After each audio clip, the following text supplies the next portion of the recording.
You're watching The Source on CNN Philippines. The health department confirms 10 additional cases of the double mutant variant first detected in India. 9 of the new cases came from crew members of the MV Athens bridge, while another case was from a seafarer from Belgium. This brings the total India variant cases in the country to 12. Let's go straight to the source of the story. We have infectious diseases expert, Dr. Rontgene Solante. Dr. Solante, to have you again on The Source, and thank you for your time. Good morning, Pinky. So I wanted first to discuss with you the Indian variant. So far we have 12.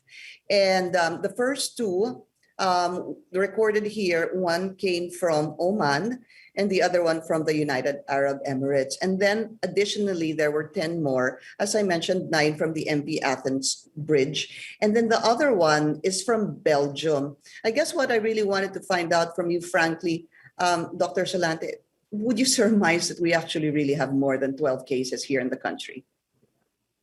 Well, it's difficult to really surmise, no, because we're currently doing, the Department of Health is currently doing the contact tracing, and this is the most important part of containing particular variant of concern.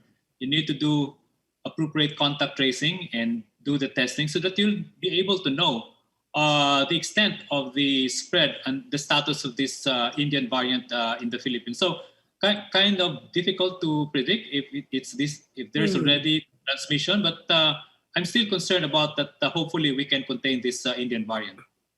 You know, I ask that because when you look at where they came from, hindi po galing India so far. Well, at least the 3 the seafarers who took a flight here to the country, you're looking at Oman, UAE, and Belgium.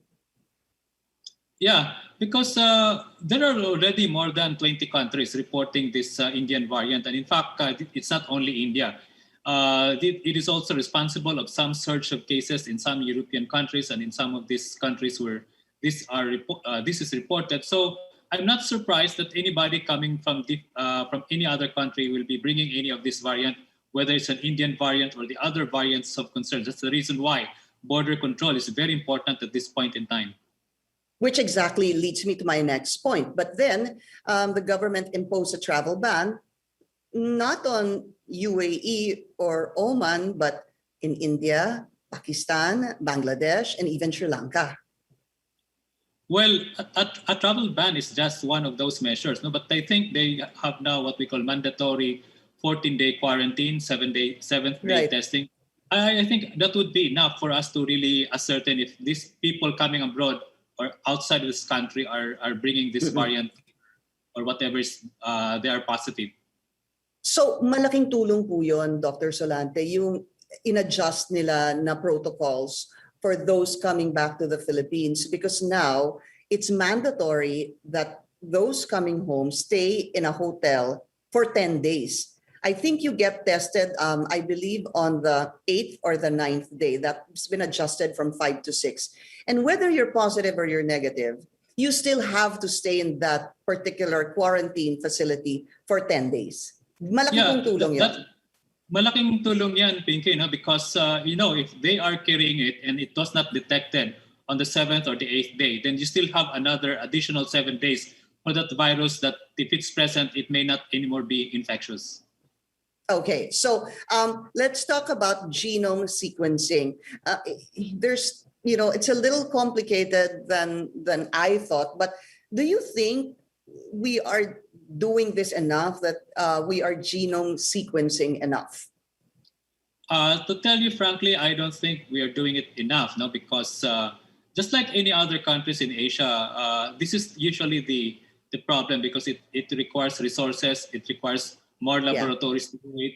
Personnel manpower is also something that we have to address, no?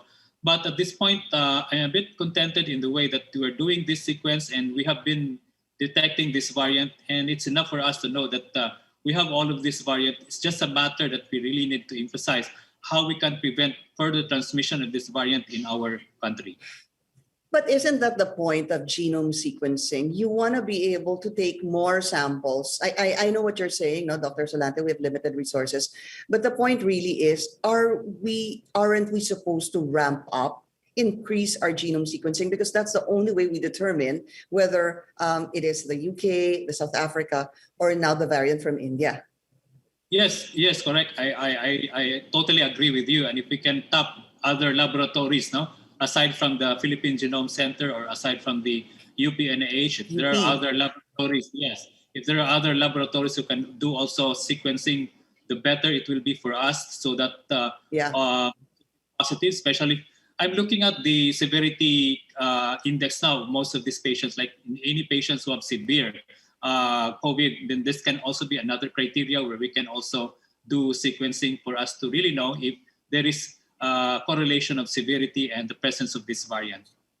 So one thing really for sure is government needs to tap more laboratories so we can genome sequence more so that we know how many more really variants we have here in the country. What would you say would be, because when the DOH first reported that there were 2 positive cases of the Indian variant here, medyo marami pong nag-alala at na concern regarding this. What would you say, siguro Dr. Solante, would be the red flag na mukhang baka nagkakaroon na tayo ng community transmission? Ano ho yung would you say na warning sign na papunta tayo doon? Ang nakita ko lang dito, obviously we have the problem with the South African variant and the UK variant, and ito yung dalawang mas mataas ang nakikita doon sa sequencing, no?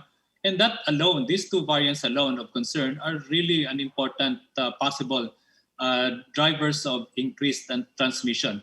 Whether this new variant, the Indian variant, is coming in, then that can another be variant. But again, with looking at this variant, para sa akin, we have to treat already our situation that most of the cases are already variant driven. I see. Which particular variant, though, here in the country right now, whether it's the UK, the South Africa, the P3, or the Indian variant, which is the more deadly and more transmissible one? Okay, based on current evidence, all of these variant have the same rate of transmissibility. No? You have the UK and the South African variant. But what is really the concern now among experts is this South African variant, because of a lot of these vaccines has been tested and it really has reduced the efficacy of this. There is the potential that vaccines can be, the potency can be reduced by the South African variant. No? Like, for example, in the US now, they're looking at a possible booster of a particular vaccine that can also cover for this variant. And they're looking forward to that, no? Because when we are deploying our vaccine, we also consider the possibility of immune escape by this variant long term, no? Moving forward. So you're saying right now it's just so far that research shows that it's only the South Africa variant that reduces the efficacy of vaccines. Hindi po si UK, hindi din si Indian variant.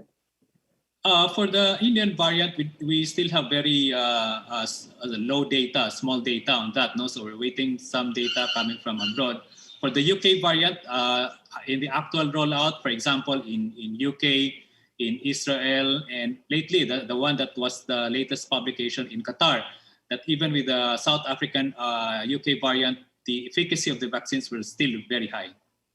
Yeah, but what vaccines are you talking about? These are AstraZeneca, Pfizer, and Moderna. Moderna, no? Yeah. But you know what? I think I at this point in time, I do have high trust of our vaccines, no, for our vaccines. Mainly, even if the indications that there is reduction in some of the antibody that is being produced with this new variant, but you know what? When our body, when we receive these vaccines, there are other pathways by which our body can produce and stimulate our immune response by this vaccine to produce protection. No? So I'm still confident and very confident that this vaccine, the current vaccines, are still good and effective against this new variant. I understand. And of course, even in the past naman, Dr. Solante, hindi ba sinasabi natin, the best vaccine is the one available right now. What was available back then was Sinovac. And then AstraZeneca came in, and then more Sinovac, and then eventually Pfizer came in, and then more AstraZeneca. Has there been any study so far that tells us, because a lot of Filipinos, a number rather Filipinos have been vaccinated with Sinovac and more are coming, on the efficacy of this particular vaccine against the new variants? Well, we don't have yet data on Sinovac tested against this variant, but if you look at some data coming from different countries, like the one in Indonesia, where they released this efficacy data among the actual rollout of healthcare workers, where Sinovac performed a lot better compared to the data from the trial. No? So I think we need to also trust our vaccines at this point in time, and probably make this think of this problem with the variant later on. That's the reason why, when we talk about variant, it's always you have to ramp up your vaccination, because the longer the virus stays in the community, the higher the risk that they will really mutate to this variant of concern. Yeah, and hindi ba, Dr. Solante, it's a race against time. We need to vaccinate more in order to somehow kind of beat this virus from developing more. Yeah, precisely. That's our campaign now, no? And we know there are still who are hesitant to receive the vaccine, but you have to trust our vaccines, no? These are all reviewed by experts in the Philippines, approved by FDA, and these are really good vaccines. And I hope that hesitancy can also be an important factor that can also be addressed so that we can move forward and have all those priority population be vaccinated. At least kahit pa paano, no, Dr. Solante, right now we're seeing really more people getting encouraged to be vaccinated, especially compared to the past months. Yes, and I think that's a good sign, no? And we will continue to do our campaign, advocate, and encourage everyone to get the vaccine, especially now that our cases is going down. Hopefully, we can more ramp up our vaccination rollout, more people getting the vaccine. Dr. Rontgene Solante, thank you so much for your time. Thank you, Pinky, and stay safe. You too. And thank you for joining us here on The Source. I'm Pinky Webb. You're watching CNN Philippines.